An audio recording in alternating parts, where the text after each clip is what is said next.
दोस्तों आप देख रहे हैं अर्धवार्षिक परीक्षा का प्रश्न पत्र कक्षा 11वीं के लिए हिंदी अनिवार्य विषय है आपका। 3.25 घंटे का पेपर होगा, 70 नंबर का पूर्णांक रहेगा आपका। यहाँ पर जो प्रश्न पत्र देख रहे हैं इसमें पृष्ठों की संख्या 4 है और कुल प्रश्नों की संख्या 14 है। तो चलिए स्टार्ट करते हैं और देख लेते हैं ये प्रश्न पत्र कैसा है और इसमें कैसे प्रश्न आए हुए हैं। यहाँ पर अपठित काव्यांश दिया गया है और इन काव्यांश को पढ़ करके जो है आपको उत्तर देने हैं। ये काव्यांश है, देख कर बाधा विघ्न बहुविघ्न घबराते नहीं।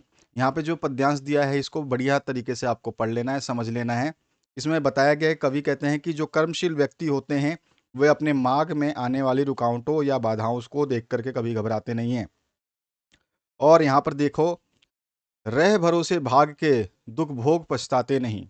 यानी कि जो है कर्मशील व्यक्ति भाग्य के भरोसे रहते हैं, बल्कि भाग्य की बजाय अपने कर्म या भाग्य के भरोसे नहीं रहते हैं बल्कि कर्म या फिर अपने मेहनत के भरोसे रहते हैं और भाग्य के भरोसे रहकर को दुख को जो है भोग करके पछताते नहीं हैं।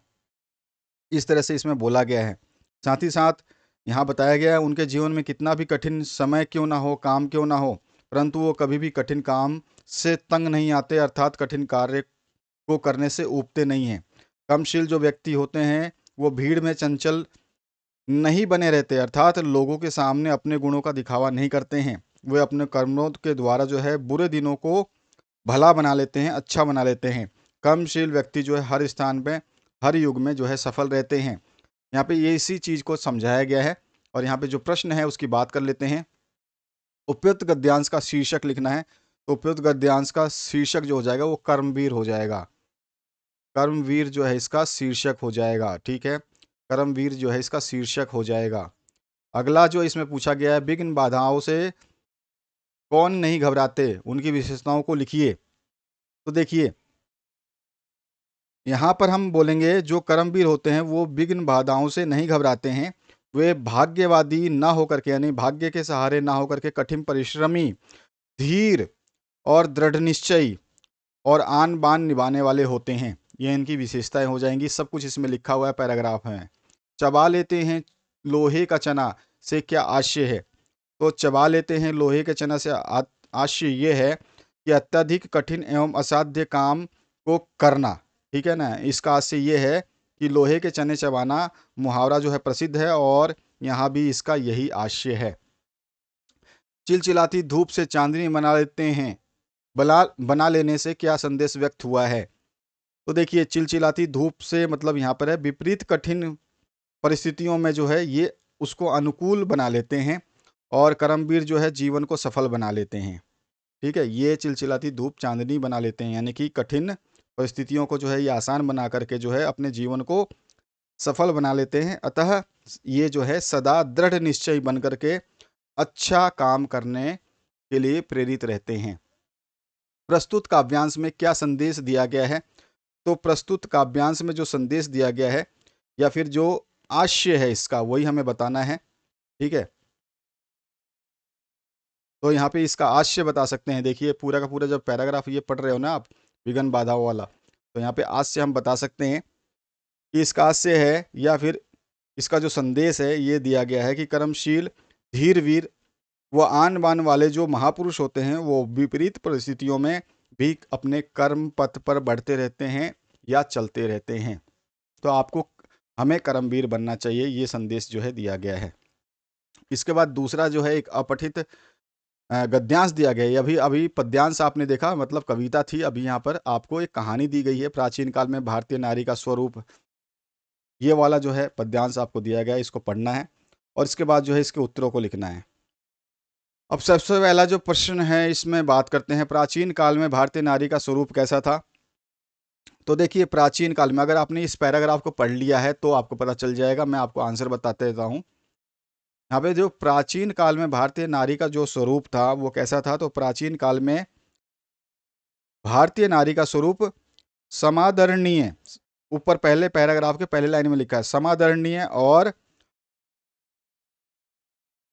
अद्भुग्नी रूप में प्रतिष्ठापूर्ण था। उससे सभी धर्मों या धार्मिक कार्यों में जो है सम्मान दिया जाता था। उस समय की बात है जब, जो पैराग्राफ के हिसाब से।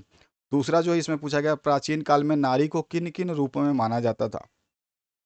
तो यहाँ पे आंसर हो जाएगा, प्राचीन काल में नारी को लक्ष्मी, सरस्वती और गुरु दुर्गा इन तीनों रूपों में माना जाता था। उनके ये तीनों रूप जो है देवी के रूप में पूज्य होते थे। इसके बाद है, वर्तमान काल में स्त्री की स्थिति में क्या क्या परिवर्तन हुए हैं। तो वर्तमान काल में जो स्त्री के रूप में जो भी परिवर्तन हुए हैं, हम कह सकते हैं, तो हम बता सकते हैं कि यहाँ पर जो वर्तमान काल है, यहाँ पर देख सकते हो, इसमें पूरा जब पढ़ोगे तो वर्तमान काल में आपको दिख जाएगा। यहाँ देखिए, थोड़ा ढंग से पढ़िए इसको। यहाँ देखोगे आप, वर्तमान काल में जो है ज्ञान विज्ञान और स्त्री शिक्षा का प्रसार होने से नारी शोषण उत्पीड़न के विरुद्ध जो है जागृत हो गई है। तो हम कह सकते हैं स्त्री शिक्षा के कारण जो है नारी अपने पैरों पर खड़ी हो गई है और पुरुषों के समान जो है कार्य करती हैं। समाज में व्याप्त विकृत रूढ़ियों व कुप्रथाओं से मुक्त होकर नारी किसमें सहभागी बन रही है। तो यहाँ पर हम बता सकते हैं किसमें सहभागी बन रही है, ये हमें बताना है। तो समाज में व्याप्त विकृत रूढ़ियों को, कुप्रथाओं को मुक्त होकर के जो नारी है ना, वो सहभागी बन रही है हमारे इसके पुरुषों के समान जो है सहभागी बन रही है। ठीक है, बाकी देखो यहाँ पे जो कुप्रथाएं थी उसमें देखो कैसा है, उसको जो कुप्रथाओं में जो है भोग विलास की वस्तु माना जाता था। समाज में व्याप्त जो कुप्रथा थी उसमें दास प्रथा थी या पर्दा प्रथा थी, साथ ही साथ बाल विवाह थी, बहु विवाह थी, जौहर प्रथा थी। इन सभी से जो है नारी का शोषण होता था और इससे ग्रस्त थी। उसके बाद जो है इन्होंने क्या करा कि इंसान यानी कि पुरुष के समान जो है इनको सभी कार्यों में दक्षता प्रदान की गई और ये सहभागी बनी उनकी। तो इस तरह का आंसर हम इसमें लिख देंगे। उपयुक्त गद्यांश का उचित शीर्षक जो है वो क्या हो जाएगा, तो इस गद्यांश का शीर्षक हो जाएगा भारतीय नारी तब और अब, मतलब पहले क्या थी और अब क्या है ये बता देंगे। खंड ब में जो है नारी शिक्षा का महत्व, विद्यार्थी जीवन में अनुशासन, मेरे आदर्श शिक्षक और योग भगाए रोग, इसमें किसी एक विषय पे जो है आपको एक निबंध लिखना है। कोई भी एक निबंध लिखना है, ठीक है, कोई भी एक ही निबंध लिखना है, आपको ये ध्यान रखना है। चौथा जो क्वेश्चन है, अपनी ग्राम पंचायत के सचिव की ओर से अपने जिलाधीश महोदय को गांव में फैली मौसमी बीमारियां जैसे मलेरिया हो सकता है, डेंगू या चिकनगुनिया के उपचारार्थ हेतु चिकित्सकियों की टीम भेजने के लिए कार्यालय पत्र, यहाँ ध्यान रखना है, ये आपको यहाँ पे फॉर्मल लेटर की बात कर रहा है, कार्यालय पत्र लिखना है। अथवा में जो है नगर पालिका क ख ग कोई भी हो सकता है की ओर से अपने जिला कलेक्टर महोदय को नगर पालिका क्षेत्र में घूमने वाले आवारा पशुओं की रोकथाम के उचित उपाय करने हेतु कार्यालय पत्र, यहाँ पे भी कार्यालय पत्र आपको लिखना है। समाचार लेखन के 6 ककार कौन कौन से होते हैं, तो सभी को पता है समाचार लेखन के जो 6 ककार हैं वो क्या है, कौन, कहाँ, कब, क्यों और कैसे, ये हैं। ठीक है, तो इसको आपको समझा देना है, थोड़ा सा समझा सकते हैं, 3.5 अंकों का प्रश्न है ये। आपके विद्यालय में इस वर्ष आयोजित आयोजित हुए वार्षिक उत्सव पर एक प्रतिवेदन तैयार करना है। संचार माध्यम के 3 प्रकार कौन कौन से हैं, समझाइए। 3 प्रकार आप जो है आसानी से समझा सकते हैं। यहाँ पे खंड ग जो है, यहाँ पर काव्यांश दिया गया है जो आपके बुक से है। ठीक है, इस काव्यांश को पढ़ना है और जो नीचे दिए गए प्रश्न है जिसमें देखिए अ, ब, स और द पूछे गए हैं, इसके आंसर देने हैं। अगर आप ऊपर वाला नहीं करना चाहते तो अथवा वाला कर सकते हैं। अथवा वाले में जो आंसर आपको देने हैं, ये जो है कबीर की सॉरी लहराते खेतों में रगों में, तो यहाँ पे देखिए ये वाला जो कविता है, ऊपर वाला जो है आपका, यहाँ पे ये भी कविता है, तो दोनों में से कोई एक कविता का करना है। फिर यहाँ पे कविता के बाद में गद्यांश आ जाएगा, यानी कि कहानी आ जाएगी पाठ की जो होती है। तो ये कविता है आपके पाठ की, उसी के आंसर्स यहाँ पे देने हैं। और उसके बाद जो है आपका नेक्स्ट जो आता है, इसमें पंक्ति जो है दी गई हैं, इसके हिसाब से आपको 2 प्रश्नों के उत्तर देने हैं। इसी में अथवा पाठ भी दिया गया है, तो यहाँ पर भी आप जो है पंक्ति पढ़ करके 2 प्रश्नों के उत्तर यहाँ पे भी देंगे। ठीक है, अगला जो प्रश्न है, पठित कविताओं के आधार पर विषय वस्तु से संबंधित दिए गए 3 प्रश्नों के उत्तर देने हैं आपको, केवल 3 प्रश्नों के उत्तर देने हैं, ये ध्यान रखना है। तो यहाँ पर जो देखिए यहाँ पे 3 प्रश्न कौन कौन से हैं वो पूछे गए हैं और आपको जो है इनके उत्तर देने हैं। अब यहाँ पर जो है, वे आंखें कविता में किसान की पीड़ा के लिए किन्हें जिम्मेदार बनाया गया है या बताया गया है। कवि ने चंपा की किन किन विशेषताओं का वर्णन किया है। यहाँ दरख्तों के साए में धूप लगती है, इस पंक्ति में किस स्थिति की ओर संकेत किया गया है, ये आपको बताना है। 3 क्वेश्चन आपसे पूछे गए हैं और जो तीसरा क्वेश्चन है वो 2 नंबर का है, ध्यान रखना है। यहाँ पर गद्यांश दिया गया है, जैसे कि मैंने बताया काव्यांश के बाद में गद्यांश पूछा जाएगा। पंडित अलोपी दीनवाला जो है ये गद्यांश है यहाँ पर, और इसके 4 प्रश्न यहाँ पे पूछे गए, 1.5 अंकीय प्रश्न है। इसी में अथवा पाठ भी आपको दिया गया है। और यहाँ पर जो है मोहन को लेकर मास्टर त्रिलोक सिंह को बड़ी उम्मीदें थी, ये वाला जो है आपका यहाँ पे पद्यांश दिया गया है, पद दिया गया है, गद दिया गया है। ठीक है, तो आप जो है पद को पढ़ करके और जो है आप इसका आंसर लिखेंगे। यहाँ पर भी 4 ऑप्शंस हैं और चारों जो है ऑप्शंस आपके 1.5 नंबर के हैं, चारों को आंसर देने हैं। पठित गद्य पाठों की विषय वस्तु पर आधारित निम्न 5 में से 4 प्रश्नों के उत्तर देने हैं आपको। 5 दिए गए हैं लेकिन 4 प्रश्नों के उत्तर आपको देने हैं।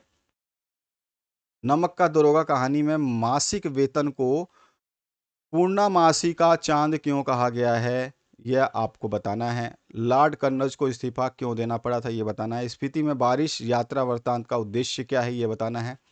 रजनी अमित के स्कूल में क्यों जाना चाहती थी, ये बताना है। और बीते हुए ज़माने और आज के ज़माने के संबंध में मियाँ नसरुद्दीन ने क्या राय अपनी व्यक्त की है, ये आपको बताना है।